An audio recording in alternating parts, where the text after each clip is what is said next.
Sorry കിട്ടുകയും ചെയ്തു.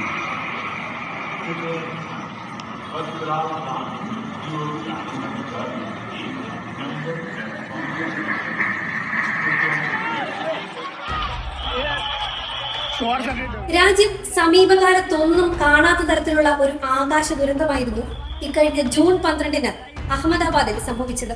അഹമ്മദാബാദ് വിമാനത്താവളത്തിൽ നിന്ന് പറന്നുയർന്ന 32 സെക്കൻഡുകൾക്കുള്ളിലാണ് എയർ ഇന്ത്യയുടെ ബോയിംഗ് 787 ഡ്രീം ലൈനർ വിമാനം അഗ്നിഗോളമായി നിലം പതിച്ചത്. 230 യാത്രക്കാരാണ് വിമാനത്തിലുണ്ടായിരുന്നത്. 15 യാത്രക്കാർ ബിസിനസ് ക്ലാസ്സിലും 215 യാത്രക്കാർ ഇക്കോണമി ക്ലാസ്സിലും ഉണ്ടായിരുന്നു. ജീവൻ പൊലിഞ്ഞവരിൽ 2 കുഞ്ഞുങ്ങളുമുണ്ട്. 2 പൈലറ്റുമാരെ കൂടാതെ 10 ക്യാബിൻ ക്രൂവും വിമാനത്തിലുണ്ടായിരുന്നു. വിമാനത്തിലുണ്ടായിരുന്ന ഒരാളൊഴികെ അപകടം നടന്ന സ്ഥലത്തുണ്ടായിരുന്നവരടക്കം 260 പേർക്കാണ് ജീവനും സ്വപ്നങ്ങളും നഷ്ടമായത്. ഈ അതിദാരുണമായ അപകടത്തിന്റെ കാരണം സംബന്ധിച്ച് നിരവധി അഭ്യൂഹങ്ങളും പരക്കുന്നുണ്ട്. ധാരാളം മറു ചോദ്യങ്ങൾ ഉയർത്തുന്ന ചില കണ്ടെത്തലുകളും പുറത്തു വന്നു. ഏറ്റവും ഒടുവിലായി പുറത്തു വന്ന വിവരം അല്പം കൂടി ഞെട്ടലുണ്ടാക്കുന്നതായിരുന്നു. വിമാനത്തിന്റെ എഞ്ചിനുകളിലേക്ക് ഇന്ധനമെത്തിക്കുന്ന സ്വിച്ച് ഓഫ് ആയി എന്നാണ് എയർക്രാഫ്റ്റ് ആക്സിഡന്റ് ഇൻവെസ്റ്റിഗേഷൻ ബ്യൂറോയുടെ റിപ്പോർട്ടിൽ പറയുന്നത്. എന്തുകൊണ്ടാണ് സ്വിച്ച് കട്ട് ഓഫ് ചെയ്തതെന്ന് ഒരു പൈലറ്റ് ചോദിക്കുന്നത് കോക്പിറ്റ് വോയിസ് റെക്കോർഡിംഗിൽ കേൾക്കാം. ഞാൻ അങ്ങനെ ചെയ്തിട്ടില്ലെന്ന് അടുത്ത പൈലറ്റ് മറുപടി പറയുകയും ചെയ്തു. മനഃപൂർവ്വം സ്വിച്ച് ഓഫ് ആക്കിയതാണോ, സാങ്കേതിക തകരാറാണോ തുടങ്ങിയ കാര്യങ്ങൾ വിശദമായ അന്വേഷണത്തിലൂടെ പുറത്തുവരും. ഈ വിഷയത്തിൽ 3 സാധ്യതകളാണ് പ്രധാനമായും പരിശോധിക്കുന്നത്. അതിൽ ഒന്നാമത്തേതും ഏറ്റവും പ്രധാനപ്പെട്ടതും പൈലറ്റുമാരുടെ ഭാഗത്തു നിന്നുള്ള പിഴവാണ്. മറ്റേതെങ്കിലും സ്വിച്ച് മാറ്റുന്ന സമയത്ത് ഫ്യൂവൽ സ്വിച്ചും കട്ട് ഓഫ് ചെയ്തതാകാമെന്നാണ് ഒരു സാധ്യത.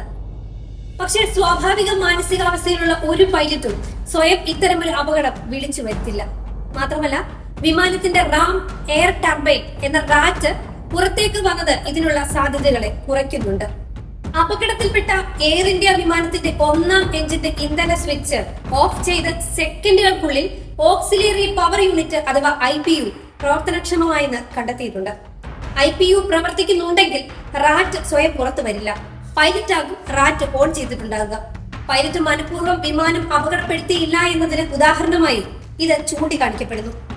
എല്ലാ വൈദ്യുത സ്രോതസ്സുകളും പ്രവർത്തനരഹിതമാക്കുമ്പോൾ മാത്രം വിമാനത്തിന്റെ അടിയിൽ നിന്ന് പുറത്തെത്തി കാറ്റിൽ കറങ്ങി പ്രവർത്തിച്ചു തുടങ്ങുന്ന ഉപകരണമാണ് റാറ്റ്.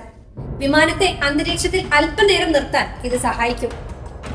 വൈദ്യുതി സംവിധാനങ്ങളെല്ലാം തകരാറിലാകുമ്പോഴാണ് റാറ്റ് പ്രവർത്തിക്കുക. ഓക്സിലിയറി പവർ യൂണിറ്റും വിമാനത്തിന് ഊർജം നൽകേണ്ട ബാറ്ററി യൂണിറ്റും പ്രവർത്തിക്കാതെ വന്നാലേ റാറ്റ് പുറത്തു വരും. വിമാനത്തിന്റെ സാങ്കേതിക തകരാറിനെ കുറിച്ചുള്ള ചോദ്യങ്ങളാണ് രണ്ടാമത്തെ സാധ്യത. അതായത് വിമാനത്തിന്റെ ഇലക്ട്രിക്കൽ സംവിധാനത്തിലുള്ള സാങ്കേതിക തകരാറാകാം ഒരുപക്ഷെ ഈ സ്വിച്ചുകൾ ഓഫ് ആകുന്നതിലേക്ക് നയിച്ചത്. ഇനി മൂന്നാമത്തേത് ബോയിംഗ് 787 വിമാനത്തിന്റെ കോക്പിറ്റ് രൂപകൽപ്പനയിലെ പിഴവുകളാണ്. ഇത്തരത്തിൽ പിഴവുകൾ ഉണ്ടെങ്കിൽ സ്വിച്ച് ഓഫ് ആകുന്നതിലേക്ക് നയിച്ചേക്കാമെന്നാണ് വിലയിരുത്തൽ. ഈ 3 സാധ്യതകളും എയർക്രാഫ്റ്റ് ആക്സിഡന്റ് ഇൻവെസ്റ്റിഗേഷൻ ബ്യൂറോ അന്വേഷിക്കുന്നുണ്ട്. ടേക്ക് ഓഫിനുള്ള ഫ്ലാപ്പ് ക്രമീകരണങ്ങളും ഗിയർ പൊസിഷനും സാധാരണ നിലയിലായിരുന്നു. അപകടകരമായ വസ്തുക്കൾ ഒന്നും തന്നെ വിമാനത്തിൽ ഉണ്ടായിരുന്നില്ല.